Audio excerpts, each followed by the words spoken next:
On my wedding anniversary, I received an anonymous MMS. The photo showed a man's hand wearing the watch I gave Ethan, intimately covering a woman's hand. The table was exquisitely set, the candlelight flickering, and my husband Ethan told me last night that he was working overtime at the company all night. The feeling of icy betrayal instantly froze the joy of my newly confirmed pregnancy. 3 years of marriage collapsed in one morning. On my wedding anniversary, I received an anonymous MMS. The photo showed a man's hand wearing the watch I gave Ethan, intimately covering a woman's hand. The table was exquisitely set, the candlelight flickering, and my husband, Ethan, told me last night that he was working overtime at the company all night. The chilling feeling of betrayal instantly froze the joy of my newly confirmed pregnancy. 3 years of marriage collapsed in a single day. Ethan and I were college classmates and started Innovate Solutions from scratch. When the company was just starting, we squeezed into a rented small apartment and worked until dawn every day. At that time, I unexpectedly became pregnant with my first child. Ethan was overwhelmed with a critical project and said to me, "Amy, now is not the time. The company can't live without us. Can we wait?" I looked at the bloodshot eyes and exhaustion in his eyes, touched my still flat stomach, and finally went into the operating room. I told myself this was for our future, for the career he loved. He hugged me, saying sorry again and again, saying he would definitely make it up to me in the future. Later, the company got on track, and its scale became larger and larger. We moved into a villa and lived a life that others envied. Ethan became a promising young president, with more and more social engagements, coming home later and later, and the smell of alcohol and perfume on him becoming stronger and stronger. I consoled myself, he was doing it for the company, for our family, until yesterday, when I held up the pregnancy test with the clear 2 bars and told him the good news. The ecstasy in his eyes seemed to dispel all the gloom. He hugged me and spun me around, carefully instructing, "Amy, be good, rest well, don't worry about anything. The baby is the most important." That tone, the same gentle tone he used to persuade me to have an abortion back then. I was immersed in the joy of regaining what I had lost, almost forgetting the anxiety of waiting alone in those late nights. But this multimedia message was like a bucket of ice water, drenching me from head to toe. Unwilling to give up, I enlarged the photo and carefully identified the man's hand. There was a shallow scar on the index finger, near the knuckle. That scar was left when I accidentally injured him with the trunk door when I had just learned to drive. At that time, he grimaced in pain, but instead comforted me, who was panicking. "It's okay, it's just a small injury. It's a good souvenir to see how amazing my Amy is. It's him, it really is him." Once trust is torn open, doubt grows wildly like a vine. The next morning, Ethan came downstairs, weary from his hangover. I calmly served him porridge and asked casually, "Was the networking event last night successful? Is that female CEO from Sterling Corp difficult to deal with?" His movement of drinking porridge paused slightly, then he answered naturally, "It was okay, we talked about almost everything.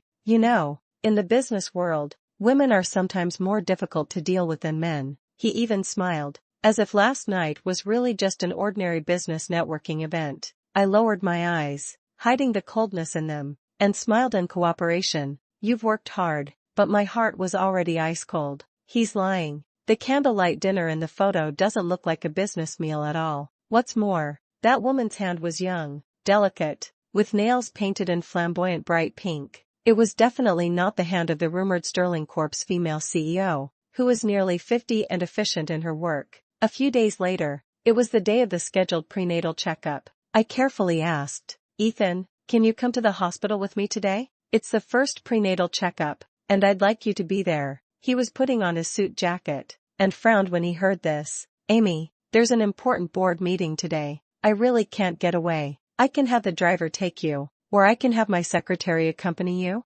It's work again. I looked at his meticulous profile and suddenly felt incredibly strange. "The checkup will be quick. It won't take up much of your time." I was almost begging. He turned around, walked over and gave me a light hug, his tone that familiar, comforting kind of gentleness. "Good girl, be good. Once I'm done with this busy period, I'll spend quality time with you and the baby. Don't overthink it, okay?" Again with the "be good." The 2 words that once made me feel sweet and secure now pierce my heart like needles. In early pregnancy, he told me to be good and rest. Now he tells me to be good and not disturb his work. It turns out his tenderness and patience were only given when it was convenient for him. My heart grew colder and colder. Okay, I understand. Go ahead and get busy. Don't be late. I pushed him away, my tone calm. He seemed relieved, bent down and kissed my forehead. Then I'm leaving. Call me if anything happens. Watching his hurried departure, I took a deep breath, picked up my car keys, and decided to drive to the hospital myself. My heart sank completely. I need to calm down. I need to face this cruel reality alone. The afternoon sun in the city was a bit dazzling. I gripped the steering wheel, my mind in a mess, filled with that photo and Ethan's lies. At an intersection, the green light came on. I had just started the car when a white sports car suddenly rushed out from the side and crashed hard into my car. The immense impact sent me lurching forward, the seatbelt digging painfully into me. What frightened me even more was a sharp, stabbing pain in my lower abdomen. Instinctively, I protected my stomach, and cold sweat instantly soaked my back. No, baby. The door of the white sports car opened, and a fashionable and young-looking girl rushed out in a panic. Seeing the damaged front of the car, her face turned pale. Her first reaction was not to check on me, but to take out her phone. Hello? Honey, I think I crashed the car. Yes, my new car. What should I do? Will the other party try to rip me off? She complained coquettishly into the phone with a crying voice, her eyes full of her own grievances and worries, without a trace of apology to me. The pain in my lower abdomen was getting more and more intense, and I felt a warm liquid flowing down. Trembling, I took out my phone and dialed Ethan's number. Once, twice, 3 times. No one answered. Despair overwhelmed me like a tide. I gritted my teeth and dialed the number of the company's vice president, Alex, who was also my senior in university. Alex, I had a car accident at the downtown hospital. Alex's voice was anxious. Amy, how are you? Is Ethan with you? I can't reach him. My voice was already tearful. There was silence on the other end of the phone for a few seconds, and then Alex's voice became a little strained. Amy, don't worry, I'll be right there. Ethan, he didn't even come to the company today, and we can't reach him. Didn't go to the company? Then what about the board meeting he mentioned this morning? Another lie. My world completely collapsed at this moment. By the time I woke up from the anesthesia of the abortion, it was already evening. The empty ward had only Alex watching by the bed, his eyes filled with undisguised worry and sympathy. I lost my child, the baby I had been looking forward to for so long, even sacrificing my first child to get. Ethan finally appeared. He had just the right amount of anxiety and worry on his face, and he held my hand. Amy, how are you? I was so scared. I was in a meeting with my phone on silent, and I rushed over as soon as I saw the message. Meeting again. He couldn't even bother to make up a new lie. I looked at him with empty eyes, not even having the strength to question him. He seemed a little uncomfortable with my reaction, avoiding my gaze and saying in a low voice, "The baby is gone. I'm so sorry, Amy, this was so unexpected." Unexpected? His 2 words, so lightly spoken, cut into my heart like a knife. He didn't even ask me how the car accident happened, nor did he ask how I was doing. He paused, then quickly changed the subject. What about the girl who hit you? Alex said you didn't press charges? Where is she? Alex hesitated, wanting to say something but stopping himself. I closed my eyes, not wanting to watch his hypocritical performance. Ethan frowned, his tone a bit impatient. I've already sent the girl back. She's just a student and was frightened. I've already spoken with her parents, and they will cover all repair costs and compensation. Just let it go. It won't be good for anyone if this blows up. What if it affects her studies and ruins her life? Ruin her life? What about me? What about my lost child? What about the trauma in my body and mind? Just because she's young and scared, she can be easily forgiven? And I, the victim, am supposed to be considerate of the perpetrator instead? I suddenly opened my eyes and stared intently at Ethan. At this moment, I realized with utmost clarity that the man before me was no longer the boy who shared joys and hardships with me back then. His heart has strayed. I didn't have the energy to argue, only endless sadness and exhaustion. Ethan seemed to think he had handled things properly and returned to his gentle and considerate self. He hired the best nanny for me, caring for me every day, and even promised to take me on a trip to Europe to relax after I recovered. He created a false sense of warmth, as if as long as I obediently accepted it, we could go back to the past. But I know we can't go back. Once a mirror is broken, even if it is glued back together, The cracks will always be there. During the days of resting at home, I felt utterly bored. One afternoon, that unfamiliar number sent another MMS. It was still that woman. This time, she was intimately holding Ethan's arm, standing in front of a luxury store, smiling radiantly. Ethan turned his head to look at her, his eyes filled with a doting look I had never seen before. In the background was the latest sports car, exactly the same as the one that hit me in the car accident. The evidence is conclusive. I deleted the MMS expressionlessly. My heart is like dead ashes. I guess this is what it feels like. I picked up my phone and dialed Ethan's number. It rang for a long time before being answered, and the background noise was a bit noisy. Amy, what's wrong? Are you feeling unwell? He sounded a little distracted. No, it's just a bit stuffy. I wanted to ask if you're coming home for dinner tonight. I'm sorry, baby. There's an important meeting tonight that came up suddenly. I might be late getting back. Have the nanny make you something delicious and wait for me. Another meeting. I'm too lazy to expose his clumsy lies. Okay, then you go ahead and get busy. After hanging up the phone, I sat on the sofa, waiting quietly. Late at night, Ethan tiptoed home. Thinking I was asleep, he gently took off his coat, preparing to take a shower. Just as he entered the bathroom and the sound of water started, I stood up from the sofa and walked over to his coat. His phone was in his pocket. My hands trembled a little, but I still took it out firmly. No password. Maybe he was confident that I would never suspect him, or maybe he just didn't care about being discovered by me. I opened the communication software. The pinned contacts note is baby. Clicking on the profile picture, it's a selfie of a young girl with a radiant smile. It was shockingly the perpetrator who hit me. The chat history is too horrible to look at. Brother Ethan, thank you for helping me out today. Love you. Sent on the afternoon of my car accident. Humph. That old woman didn't make things difficult for you, did she? Be careful driving next time. You scared me. Ethan's reply. Old woman? Is he talking about me? I continued to scroll down. Brother Ethan, the apartment you rented for me is so great. My classmates are all envious of me. Glad you like it. I'll get you a new car next month. Wow, Ethan, you're the best. Mua, will you go shopping with me tomorrow? I have my eye on a bag. Okay, I'll pick you up tomorrow afternoon. Time, location, explicit flirting, transfer records, hotel check-in information, ironclad evidence. This girl named Chloe is a new intern at their company. Ethan not only rented her a high-end apartment and bought her luxury goods, but also gave her the sports car that crashed into me. But what chilled me to the bone the most was a chat log. Chloe, brother Ethan, do you think, if that old woman is gone, will you marry me? Ethan, fool, stop thinking nonsense. He didn't deny it. He just told her not to think nonsense. So, that car accident, was it really an accident? A terrible thought took shape in my mind, sending chills down my spine. The bathroom door opened, and Ethan walked out wrapped in a towel. Seeing me standing in the middle of the living room with his phone,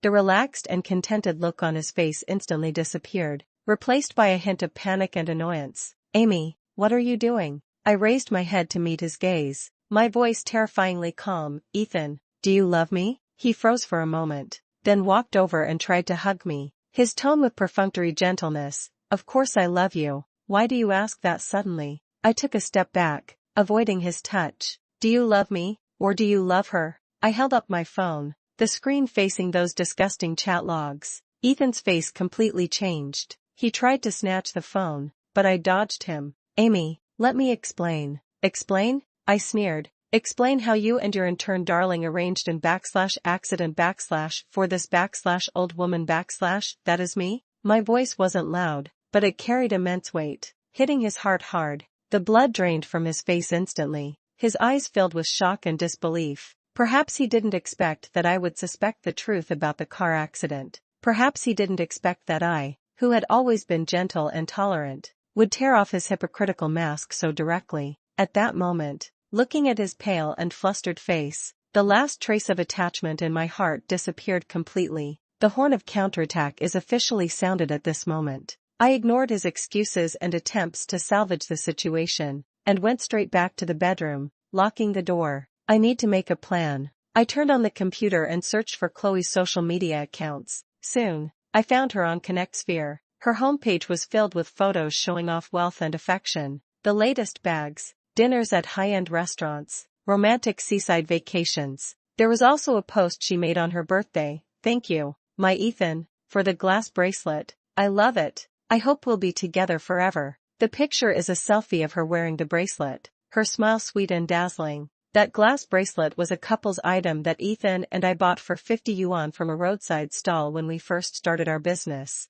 I have no idea which corner I stuffed my bracelet into long ago. I didn't expect him to give the same one to his mistress. There is another photo taken under the Ferris wheel in the amusement park. Chloe snuggled in Ethan's arms, and the two made a heart shape to the camera. Ferris wheel. My heart suddenly clenched. I remember many years ago when the company was just starting to improve, but the funding was still tight. Ethan took me to that amusement park that had just opened at the time. We waited in line for a long time and finally got on the Ferris wheel. At the highest point, the city's night view was as bright as a galaxy. Ethan took out a small velvet box from his pocket. Inside was a simple silver ring. He said to me, "Amy, once the company goes public, I will definitely get you a big diamond ring and a grand wedding. Now, are you willing to wear this one first and marry me?" I nodded, crying. That was one of the happiest moments in my memory. I thought we would live happily ever after, just like in fairy tales, but reality slapped me in the face the hardest. He copied and pasted our past romance and promises to another woman, and I became the forgotten,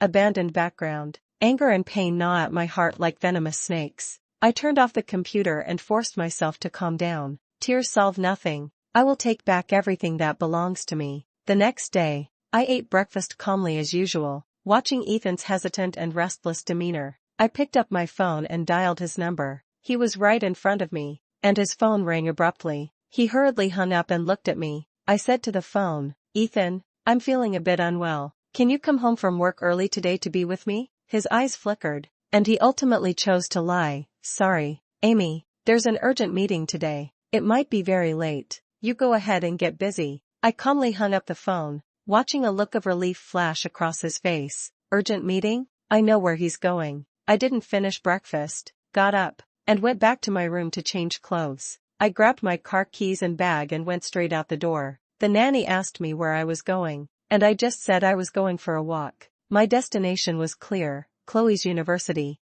Information on ConnectSphere showed she was a student at the Normal University. I parked the car at the cafe opposite the school gate, ordered a coffee, sat by the window, and waited quietly. The waiting time was not long. Around 3 o'clock in the afternoon, more and more students gathered at the school gate. A black luxury car slowly stopped at the gate, low-key but eye-catching. The car door opened, and the man who stepped out was Ethan. He was wearing a well-tailored suit, with a gentle smile on his face that I had never seen in his work environment. He stood there, waiting patiently. Soon, a young figure ran out of the school gate. Chloe. She was wearing a dress, full of youthful vigor, with shyness and joy on her face as if she had met her sweetheart. She threw herself into Ethan's arms, and Ethan naturally put his arms around her waist and lowered his head to place a kiss on her forehead. They hugged and kissed each other, oblivious to everyone around them. I sat in the cafe, watching the scene unfold, my heart being slowly cut by a dull knife. There was pain, but more than that, a numb clarity. I watched my husband, with his arm around another woman, standing in front of her school, acting out a sweet romantic drama, and I, his wife, having just had a miscarriage, sat alone across the street, like an outsider. I thought I was prepared, but seeing it with my own eyes was like being slapped hard in the face. Ethan opened the car door for Chloe and waited for her to get in before walking around to the other side to get in himself. The black car slowly drove out of my sight. I sat there, my body trembling slightly. "Okay, Ethan, you chose this path. Then don't blame me for letting you taste eternal damnation." I took out my phone and dialed Chloe's number. This is the number I found in Ethan's phone. The phone rang a few times before being answered. "Hello?" It was Chloe's young and sweet voice. "Hello, this is Amy," I said calmly. There was a moment of silence on the other end of the phone, then a chuckle. "Oh, what can I do for you, Sister Amy?" She called me sister, with a hint of provocation and a hint of show-off. "I want to talk to you," I said. "You know what I want to talk about." "Sure," she agreed readily. "But, Amy, I don't have time to have afternoon tea with you. Let's talk quickly." "Okay, in half an hour, at the Starlight Coffee Shop downtown," I said, giving the address. "Okay." She hung up the phone crisply. I paid the bill and drove to the agreed location. When I arrived, Chloe was already sitting there. She was wearing delicate makeup, carrying a limited edition bag, and her fingertips were painted with bright pink nail polish, exactly the woman's hand in the MMS photo. She sat there, relaxed, even with a hint of superiority, as if she were the one dominating the conversation. "Sister Amy, I've heard so much about you." She spoke first, her tone clearly sarcastic. "Ethan mentions you often." "Mentions me often? Mentions me, this old woman?" I sat down and cut to the chase. "How long have you been with him?" "How long?" She smiled, her eyes contemptuous. "Not short." "What? Does Sister Amy want to settle accounts?" "I just want to know the truth." I looked at her, trying to stay calm. "The truth is, Ethan loves me, not you." She shrugged, looking like it was a matter of course. "He has long since had no feelings for you, but he just didn't get divorced for various reasons. Now that I've appeared, he can finally get rid of you." "Get rid of me?" I repeated these two words, feeling only absurdity. "That's right." She leaned forward, lowered her voice, but her tone was even more arrogant. "He's truly happy when he's with me. What can you give him besides being his wife? Is it meaningful for you to guard an empty shell?" Her words were like poison-tipped arrows, piercing straight into my heart. She thought she had won. She thought she was the one who was loved. Looking at her young and arrogant face, I suddenly felt a little pity. "Do you think what you have with him is free love?" I asked. She was taken aback, then said with righteous confidence, "Of course, we truly love each other." "Truly in love?" I sneered and took a small recorder from my bag, pressing the play button. Inside, the recording played our conversation from just now. "Oh? What can I do for you, Sister Amy? How long have you been with him?" "It's not short." "What? Does Sister Amy want to settle accounts?" "I just want to know the truth." "The truth is, Ethan loves me, not you." I pressed the pause button. She didn't expect me to record. "You, what are you doing?" she demanded sharply. "Nothing, just keeping a souvenir." I put the recorder back in my bag, looking at her panicked face. "Free love? Chloe, are you sure? Do you know that interfering in someone else's marriage is against the law?" I didn't know you were married." She began to argue, her voice with a sob. "Don't know?" I raised my eyebrows. "In Ethan's phone, your contact name is Baby. In your chat history, you even asked him if I were gone, would he marry you? Tell me, you don't know?" She was speechless. I continued, my voice very soft, but like the whisper of a demon. "Oh, right. The last car accident. You hit me. Did you know I was pregnant then? Did you know I had a miscarriage?" Her body trembled suddenly, her eyes flickered, and she didn't dare to look at me. "Do you think that was just an accident? Or rather, do you hope it wasn't an accident?" I stared into her eyes, saying each word distinctly. All the arrogance was gone from Chloe's face, replaced by fear. She seemed to have thought of something, and her body began to tremble. "Don't talk nonsense. That was just an accident." "I don't know anything," she screamed. "Whether it's an accident, we'll have an answer soon." I stood up. "Thank you for your cooperation, Chloe. Today's conversation was very valuable." I didn't look at her again and turned to leave the cafe. Stepping out of the cafe, I took a deep breath. Step 1, complete. Next is the second step. I took out my phone and dialed a number. "Alex, it me. Amy. Amy, how are you? Are you feeling better?" Alex sounded concerned. "Much better." "Alex, I need your help." I didn't hide anything and told Alex everything about Ethan's affair, Chloe being the mistress, and my suspicion that the car accident was not an accident. Alex was silent for a long time after listening. "Amy, are you sure?" His voice was filled with shock and disbelief. "I'm sure," I said firmly. "Alex, do you remember when we were in college? I said that if one day I found someone betraying me, I would definitely make him penniless?" Alex smiled wryly. "I remember. You were particularly opinionated back then." "I need your idea now," I said. "Alex, you are a major shareholder in the company. Although you don't have as many shares as Ethan, you have connections and prestige. I want to transfer my shares to you." Alex was stunned. "What? Amy, are you crazy? That's the result of your hard work with Ethan." "Effort?" I sneered. "He doesn't cherish it anymore."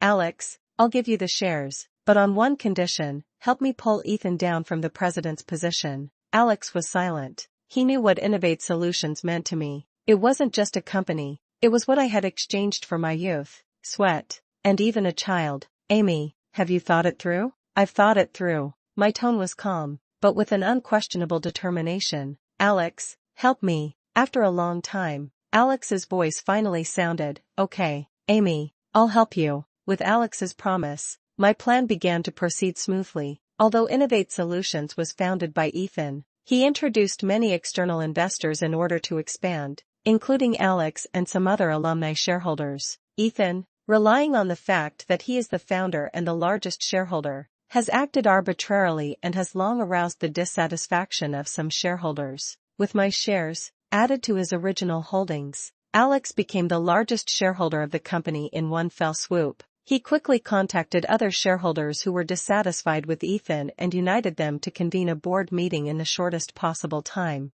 At the board meeting, Alex listed a series of recent decision-making errors and personal style problems of Ethan. Of course, he did not directly mention the affair, but hinted that his energy was no longer focused on the company's operations. The shareholders had long harbored resentment towards Ethan's arrogance and arbitrariness, and Alex's appearance gave them an excellent opportunity. The voting results were almost unanimous. Ethan, the founder and president of Innovate Solutions, has been removed from all positions. He didn't even have a chance to defend himself before being kicked out of the company he founded. I received the news at home, and my heart was unmoved. These days, my emotions feel frozen. There is no anger, no sadness, only a kind of icy calm. In the evening, Ethan came back. He looked tired, with an unbelievable blankness on his face. He sat on the sofa, not saying a word. I didn't speak either, just watched him quietly. The man who used to be so full of vigor and omnipotent in my eyes now looked so miserable.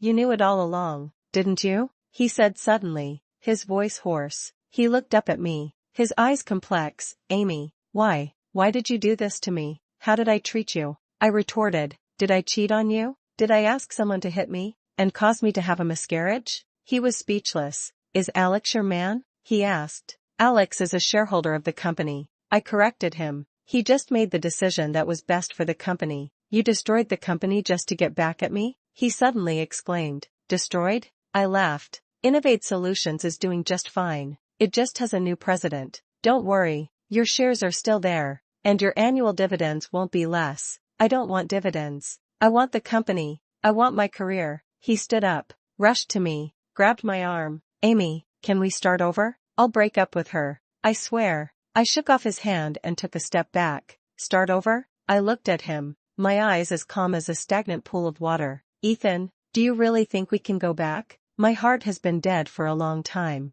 These days, Chloe has been kicking up a fuss on ConnectSphere. She probably saw that Ethan's position had been removed, and unable to contact him, started posting all sorts of sarcastic and passive-aggressive updates. Some people think they've won, but they're just pathetic. Men still love me. Some old women can just wait to cry. She even posted some intimate photos of her and Ethan from before, with the caption "True love is invincible." She probably thought that this would anger me and make me give up. She doesn't know me at all. Her provocation will only accelerate her demise. I saw her latest update, located at a ranch in the suburbs, with a picture of Ethan setting up a romantic scene for her. "Tomorrow, my dear brother Ethan will give me a big surprise." I hooked up the corners of my mouth. "Surprise? There will indeed be a big surprise." The next day, I went to that ranch early. Sure enough, Ethan was there, directing people to set up the venue. Balloons, flowers, and a huge banner that read "Chloe, I love you." There was also a set of audio equipment. It seems Ethan wants to give Chloe a grand confession ceremony here. I had the driver park my car in an open space not far away, and then had the bodyguard, arranged by Alex for me, move a set of high-powered speakers down. It was almost time. Chloe, wearing a white dress and dressed like a princess, appeared at the entrance of the ranch, holding a man's hand. That man is Ethan's nemesis, the president of another company. Chloe actually found a backup for herself? I watched coldly. Ethan's face immediately lit up with a smile when he saw Chloe coming, and he went to greet her. He didn't notice my presence. Chloe and that man stood in the center of the decorated venue, Ethan holding a huge bouquet of roses, looking at Chloe with deep affection. Just as he was about to speak, I pressed the play button on the stereo. The huge volume instantly drowned out the background music. "Oh, what do you need me for, Sister Amy?" "The truth is, Brother Ethan loves me, not you. He hasn't had feelings for you for a long time. He just hasn't divorced you for various reasons. Now that I've appeared, he can finally get rid of you. Do you think you and he are in free love? Of course, we are truly in love. Did you know I was pregnant then? Did you know I had a miscarriage? Don't talk nonsense. That was just an accident. I don't know anything. Chloe's voice, filled with arrogance, contempt, and fear, echoed throughout the ranch. The onlookers and ranch staff were stunned. The rose in Ethan's hand fell to the ground, his face ashen. Chloe's face instantly turned liver-colored, and the man beside her awkwardly shook off her hand. I slowly walked to the center of the venue, looking at Ethan and Chloe, my face devoid of any expression. Chloe, you said Ethan loves you, not me? I picked up the microphone, my voice clearly transmitting. Then may I ask, do you know that he is my legal husband? The crowd began to stir, talking amongst themselves. A mistress? Who is that man? He looks quite rich. How could he be this kind of person? How disgusting. Sister Amy, you. Chloe pointed at me, unable to speak. Don't call me sister. I don't have a sister like you. I interrupted her. Chloe, you interfered in my marriage, destroyed my family, and even possibly caused a car accident to kill my child in order to get ahead. As soon as I said this, the scene completely exploded. What? Car accident? Killed the child? This is murder, isn't it? Ethan rushed up and tried to snatch my microphone. Amy, shut up. I dodged him, and looking at his anxious appearance, I felt extremely ironic. Ethan, I looked at him and said, word by word, let's get divorced. Ethan was stunned, then panicked. No, Amy, I don't agree. We're not getting divorced. He tried to grab my hand, but I avoided him. Just then, Alex appeared on the outskirts of the crowd with a few bodyguards. He walked to my side, looked at Ethan, and said calmly, Ethan, you have no home anymore. This sentence, like the last straw, completely overwhelmed Ethan. His body swayed, and his eyes became vacant. There was chaos on the ranch. Chloe was abandoned by her backup plan and left to face everyone's accusations alone. Ethan stood there like a marionette who had lost all his strength. Blankly, I didn't linger any longer, and left the ranch, arm in arm with Alex. A few days later, I moved into my new home. Ethan found my address and came running to knock on my door. He looked haggard with a scruffy beard, barely resembling the successful CEO he once was. He tried to rush in, but was stopped at the door by the bodyguard Alex had arranged. Amy, open the door. Let me explain. There's really nothing between Chloe and me. I only love you, he shouted hoarsely. I stood inside the door, looking at his distorted face, feeling nothing. Nothing? You rent her an apartment, give her a car, flirt with her, and date her, and that's nothing? I said through the door. Ethan, you can fool others, but you can't fool me. I won't believe you anymore.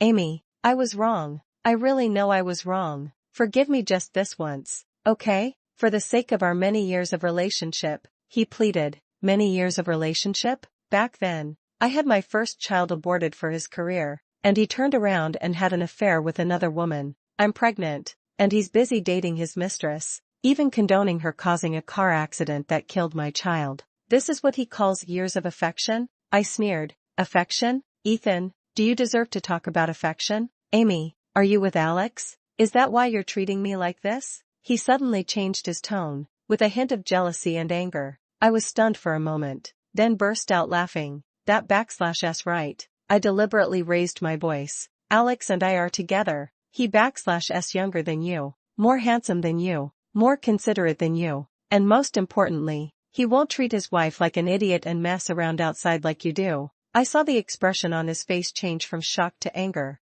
and then to distortion. You actually cheated? He roared, as if he were the victim. I cheated? Huh, Ethan, what gives you the right to accuse me of cheating? I retorted sarcastically. When you were with your little darling, did you ever think that you were a married man? Now I'm just making up a lie, and you can't stand it? I felt incredibly pleased watching him fly into a rage. This is the end for a hypocrite. I stopped wasting words on him and directly took out my trump card. I took out my phone and opened the recording of Chloe that I had made in the cafe. I didn't play the whole thing. I only extracted the most crucial part. Did you know I was pregnant then? Did you know I had a miscarriage? Don't talk nonsense. It was just an accident. I didn't know anything. Then it's my voice. Did you think it was just an accident? Or, did you hope it wasn't an accident? Chloe's trembling voice. Don't talk nonsense. It was just an accident. I don't know anything. I turned the volume of the recording to maximum and played it for Ethan through the door. Chloe's defense and my questioning in the recording were clearly transmitted. Ethan's voice disappeared instantly. There was a deathly silence outside the door. I could feel the stiffness and trembling of his body. I put away my phone, my voice cold and devoid of emotion. Ethan, I had a miscarriage. My child is gone. I suspect it wasn't an accident. And you, knowing she hit me, casually let her go, even flirting with her. Ethan, your hands are stained with my child's blood. You are not my husband. You are a murderer. I will file for divorce in court and hold the perpetrator accountable. From now on, I don't want to see you again, ever. I didn't give him any chance to respond, and turned back to the living room. Outside the door, Ethan seemed to stand for a long time, and then the sound of him leaving in a daze came. The dust has settled. Alex told me that after Ethan was removed from the presidency, other shareholders of the company took the opportunity to dilute his power. Now he only has shares and can only receive dividends every year, and can no longer interfere in the company's affairs. As for Chloe, because of my recording and accusations, as well as the subsequent police intervention, the evidence of her causing the car accident was found. In addition to the fact that she interfered in other people's marriages, she was not only expelled from the university, but also sentenced. I heard that after Ethan learned about Chloe's sentencing, he ran to the prison and scolded her as a jinx, blaming her for everything. Former loving couple turned into bitter enemies. My divorce with Ethan went smoothly, and he didn't pester me at all. Maybe he knew that no amount of entanglement would be useful. Maybe he was scared by my resoluteness. Or maybe losing everything left him with no time to care about me. I didn't ask him for a penny. I only took back the premarital property and stock dividends that belonged to me. I used this money, plus my stock dividends, to start a new life. Alex and I left the city together. We are not together. We are just best friends and business partners. Together, we traveled around the world and saw many places we had always wanted to see but never had time for. At the Grand Canyon, I looked at the magnificent scenery and felt the knots in my heart slowly dissipate. In Bali, I lay on the beach, listening to the sound of the waves, and felt true relaxation and freedom for the first time. On New Year's Eve, we watched fireworks with Alex in a strange city. The brilliant fireworks bloomed in the night sky, illuminating my face. Alex looked at me and asked, "Amy, do you regret it?" I smiled and shook my head. No regrets. Lost a man who wasn't worth loving, an unborn child, and a false marriage. But I found myself again. I used to think that love and marriage were my only destination. Now I know that self-worth and inner peace are the most important. I no longer believe in love, but I believe in myself. I believe that even alone, I can live well, even better than before. The fireworks continue, dazzlingly beautiful. I stood there, feeling the joy of new life. Ethan, losing me is your greatest loss. As for me, losing you, I gained the whole world. Chloe's face turned pale instantly. I didn't answer.